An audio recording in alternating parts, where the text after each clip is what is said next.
Hello అండి, నా kitchen నా ఇష్టం. ఇవాళ నా ఇష్టం ఏంటో చూసేద్దామా? స్ట్రాబెర్రీ కేక్ అండి.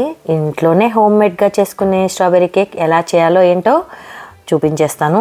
చాలా హైజెనిక్గా ఇంట్లో మనం చేసుకుంటే చాలా నీట్గా ఉంటుందండి. సింపుల్గా చేసుకోవచ్చండి. ఇన్నాళ్ళు అది తెలియక చాలా ఇబ్బంది పడ్డాను. మీరు ఇబ్బంది పడటానికి వీల్లేదు. ఇంకెందుకండి ఆలస్యం, ఎలా చేసుకోవాలో చూసేద్దాం. వచ్చేసేయండి. 1 కప్పు మైదా తీసుకోండి. ఈ మనకి కేక్ చేయడానికి అనేది బయట మార్కెట్లో మెజర్మెంట్ కప్స్ దొరుకుతాయండి. ఆ కప్స్ తెచ్చుకోండి. 1 కప్పు మైదా వేసుకోండి. 1 టేబుల్ స్పూన్ బేకింగ్ పౌడర్ అండి. 1 టేబుల్ స్పూన్ బేకింగ్ పౌడర్ వేసుకోండి. నేను వాడే బ్రాండ్ అండి విక్ఫీల్డ్ అండి. 1/2 table spoon baking soda. 1/2 table spoon baking soda అండి. ఇది కూడా అదే బ్రాండ్ అండి. బేకింగ్ పౌడర్ వేరు, బేకింగ్ సోడా వేరు. అలాగే 1 టేబుల్ స్పూన్ నేను కార్న్ఫ్లోర్ వేసుకుంటానండి. కార్న్ఫ్లోర్ వేసుకోవడం వల్ల మనకి కేక్ అనేది చాలా ఫ్లఫీగా వస్తుంది. తర్వాత ఈ మిశ్రమాన్ని మొత్తం చక్కగా జల్లించుకోవాలి. 1కి 2 సార్లు జల్లించుకుంటే ఇంకా మంచిదండి. బట్ నేను ఒకసారి జల్లించాను. జల్లించటం మాత్రం మిస్ అవ్వకండి. తర్వాత 1/2 కప్పు వరకు షుగర్ తీసుకోండి. మనం ఏ కప్పుతో అయితే మైదా తీసుకున్నామో అదే కప్పుతో 1/2 కప్పు షుగర్ తీసుకొని పౌడర్ చేసుకోండి. అది మనకి కప్పు షుగర్ పౌడర్ వచ్చేస్తుందండి. 4 ఎగ్స్ తీసుకున్నానండి నేను. 4 ఎగ్స్ బీట్ చేసుకోవాలి. చక్కగా బీటర్తో బీట్ చేసుకుందామండి ఎగ్స్ని. 1 కేజీ కేక్కి నేను చెప్పిన మెజర్మెంట్స్కి ఒక 4 ఎగ్స్ పడతాయండి. ఎగ్స్ని చక్కగా ఇలా బీట్ చేసుకోండి. మనకి కేక్ మంచిగా రావాలి అంటే అండి కొన్ని ఐటమ్స్ మన ఇంట్లో ఉండాలండి కంపల్సరీగా. ఇలా బీటర్ అయితే కన్ఫామ్గా ఉండాలండి. బీటరు, ఇలా కొన్ని మెజర్మెంట్ కప్స్ అని ఇవన్నీ ఉండాలండి. చక్కగా ఇలా ఫోమీలాగా రావాలి. ఇలా బీట్ చేసుకున్న తర్వాత స్ట్రాబెర్రీ ఫ్లేవర్ అండి. నేను స్ట్రాబెర్రీ కేక్ చేస్తున్నాను కాబట్టి స్ట్రాబెర్రీ ఫ్లేవరు. అలాగే మనం క్రీమ్ కోసం అని చెప్పేసి నేను పింక్ ఫుడ్ కలర్ కూడా తీసుకున్నానండి. నేను ఇప్పుడు ఇందులో స్ట్రాబెర్రీ ఎసెన్స్ వేయటం లేదండి. నేను ఇంట్లోనే చేసి పెట్టుకున్న స్ట్రాబెర్రీ క్రష్ అండి. ఇది నేను ఇంట్లోనే తయారు చేసుకున్నానండి. ఇది హోమ్ మేడ్. అది లేని వాళ్ళు స్ట్రాబెర్రీ ఎసెన్స్ కూడా వేసుకోవచ్చు.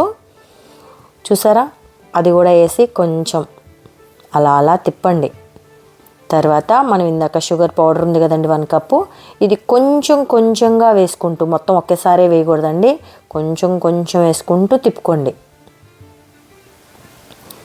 కొంచెంగా వేసుకొని ఇలా తిప్పుకుంటూ ఉంటే ఇప్పుడు దాకా ఫోమీగా వచ్చిందంతా మంచి క్రీమీ టెక్స్చర్లోకి మారుతుందండి.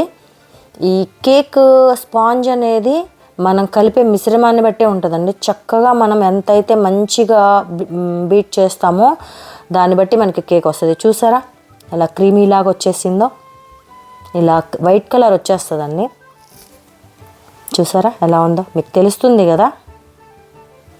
ఇందులోనే 1/4 కప్పు కుకింగ్ ఆయిల్ అండి. నేను సన్ఫ్లవర్ ఆయిల్ వేస్తాను, అంటే ఫ్లేవర్లెస్ ఆయిల్ అనమాట. అది కూడా వేసుకొని ఒకసారి బీట్ చేసుకున్న తర్వాత ముందుగానే మనం జల్లించి పెట్టుకున్న పిండి ఉంది కదండి, అది కూడా ఒక్కసారే వేయకుండా కొంచెం అండి, కొంచెం చొప్పున వేసుకొని కలుపుకోవాలండి. మొత్తం ఒక్కసారే వేయకూడదు, కొంచెంగా వేసుకుంటూ చక్కగా ఒకసారి ఇలా కలుపుకోవాలి. ఒక్కసారి వేసేస్తే ఏమవుతుందంటే అండి ఉండలు కట్టడం, అది కొంచెం మనం కలపడానికి కూడా ఇబ్బంది పడుతూ ఉంటాము. ఉండలు లేకుండా ఇలా ఒకసారి కలుపుకుంటే సరిపోతుందండి. ఎక్కువసేపు బీట్ చేయాల్సిన అవసరం లేదు.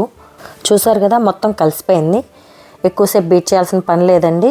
తర్వాత చక్కగా స్పాచులా తీసుకొని, నేను బీట్ చేయడం వల్ల చుట్టూ అంటుకుందండి, అదంతా క్లీన్ చేసుకొని ఒక చోటకి తెచ్చుకొని కట్ అండ్ ఫోల్డ్ మెథడ్లో, చూసారు కదా ఈ విధంగా కట్ అండ్ ఫోల్డ్ మెథడ్లో కొంచెం సేపు పిండిని చక్కగా కలుపుకోండి. ఇలా కలుపుకోవడం వల్ల ఏమవుతుందంటే మనకి కేక్ అనేది చాలా బాగా వస్తుందండి. మనం ఇదేంటి బీట్ చేసిన తర్వాత ఎమ్మటే అలా వేయటం కన్నా కూడా ఒకసారి అంటే ఒకసారి కాదు, ఒక 2-3 మినిట్స్ చక్కగా కట్ అండ్ ఫోల్డ్ మెథడ్లో ఇలా కలుపుకుంటూ ఉండండి పిండిని.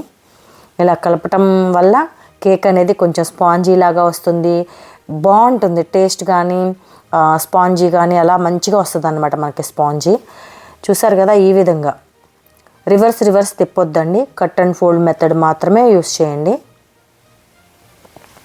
ఈ విధంగా చూస్తున్నారు కదా పిండి సిల్కీగా అవుతుంది. మనం ఇందాక నేను బీటర్తో చేసిన దానికన్నా కూడా cut and fold method use చేయడం వల్ల మనకు మంచి క్రీమీ టెక్స్చర్ కనిపిస్తుంది. చూసారా ఈ విధంగా చూడండి ఎంత బాగుందో, చూస్తుంటేనే మంచిగా ఇది చాక్లెట్ లాగా అనిపిస్తుంది. కేక్ బ్యాటర్ అయితే రెడీ అయిపోయిందండి. మరి టిన్లో వేసుకోవడానికి టిన్కి కూడా మనం కొంచెం మేకప్ చేయాలి కదండి, అంటుకోకుండా ఉండడానికి, కేక్ బాగా రావడానికి. అడుగున చక్కగా బటర్ రాసుకోండి, బటర్ పేపర్ వేసుకోండి. బటర్ పేపర్ వేసి దాని మీద కూడా కొంచెం బటర్ రాయండి. దానివల్ల ఏంటంటే మనకి కేక్ ఎక్కువ మాడకుండాను ఉంటుంది, అంటుకోకుండాను చక్కగా వస్తుందన్నమాట. మనం ముందుగా రెడీ చేసి పెట్టుకున్న బ్యాటర్ పిండిని ఇలా ఇందులో వేసేసుకోండి. చూడండి చక్కగా ఎంత బాగుందో, రిబ్బన్ కట్ లాగా పడుతుంది చూసారా. మనకి ఈ విధంగా రావాలన్నమాట.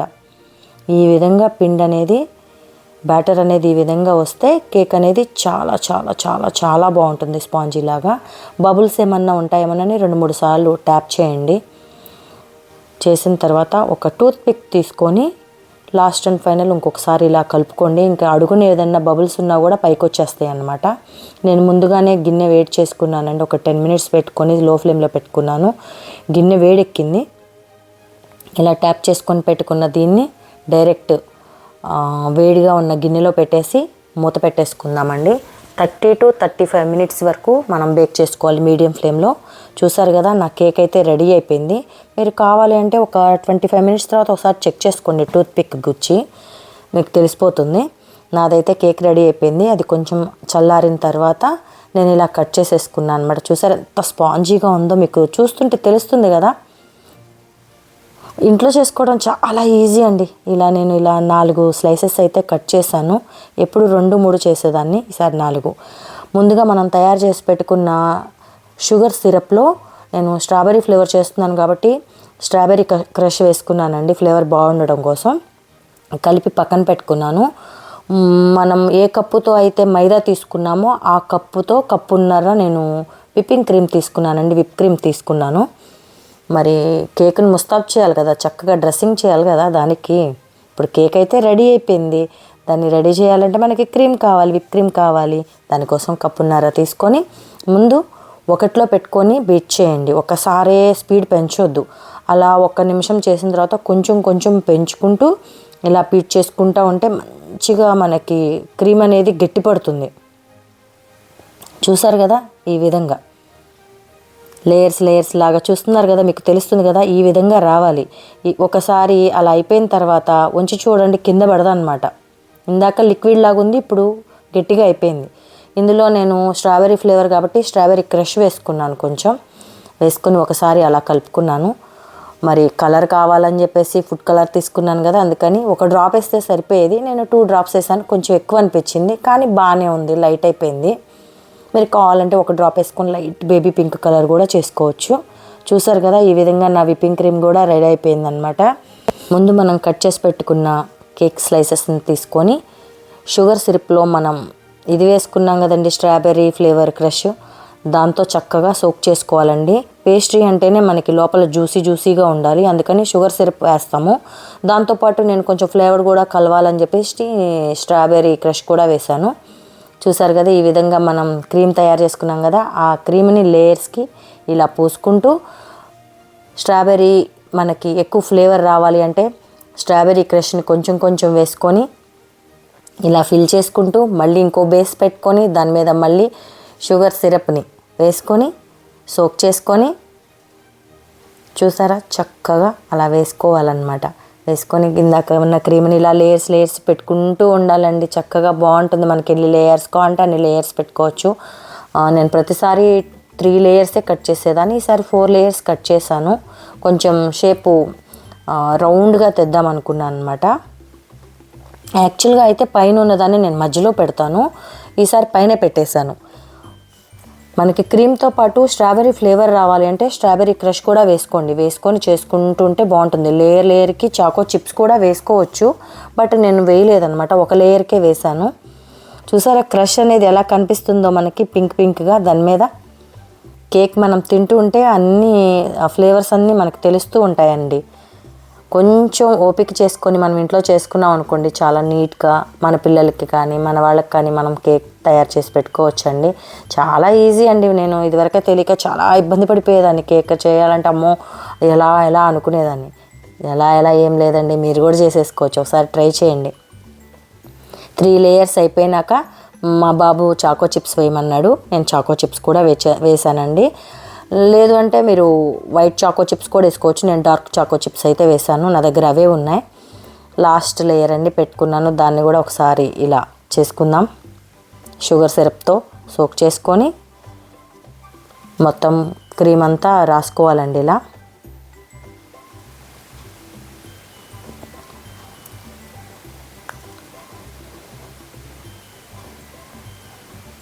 చూసారు కదా, ఈ విధంగా రాసుకొని ఒక ½ అన్ అవర్ అయితే నేను ఫ్రిడ్జ్లో పెడతానండి. కోటింగ్ వేసిన తర్వాత ఒకసారి ఒక ½ అన్ అవర్ పెడితే ఫ్రిడ్జ్లో మనకి గట్టి పడుతుంది, తర్వాత మనం చేసుకోవడానికి చాలా ఈజీగా ఉంటుంది. ½ అన్ అవర్ తర్వాత చూసారా నీట్గా వచ్చేసింది. ఇప్పుడు దీన్ని మనకి కావలసినట్టు మనం రెడీ చేసుకుందామండి.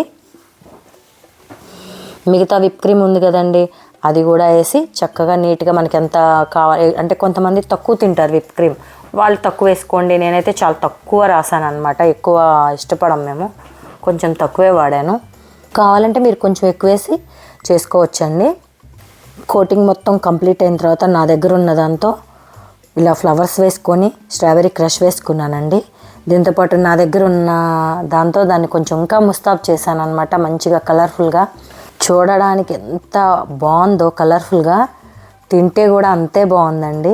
ఎందుకంటే ఇది నేను ఇంట్లోకే చేసుకున్నాను కాబట్టి మేము చేసి ఒక ½ అన్ అవర్ అలా ఫ్రిడ్జ్లో పెట్టుకొని డీప్లో తర్వాత కట్ చేసుకొని తిన్నాం అనమాట. టోటల్లీ ఫైనల్గా నా కేక్ ఈ విధంగా రెడీ అయిపోయింది. రెడీ అయిన తర్వాత కట్ చేసుకొని తింటున్నామండి. లోపల కూడా అండి మంచిగా లేయర్స్ చూసారా, మీకు చాకో చిప్స్ మనకి లేయర్స్ అంతా ఎంత బాగుందో, తింటే టేస్ట్ కూడా అంత బాగుందండి. మీరు కూడా ఒకసారి ఇంట్లో ట్రై చేయండి. అలాగే నా వీడియోకి ఒక లైక్, ఒక కామెంట్, ఒక షేర్, ఒక సబ్స్క్రైబ్ అండి.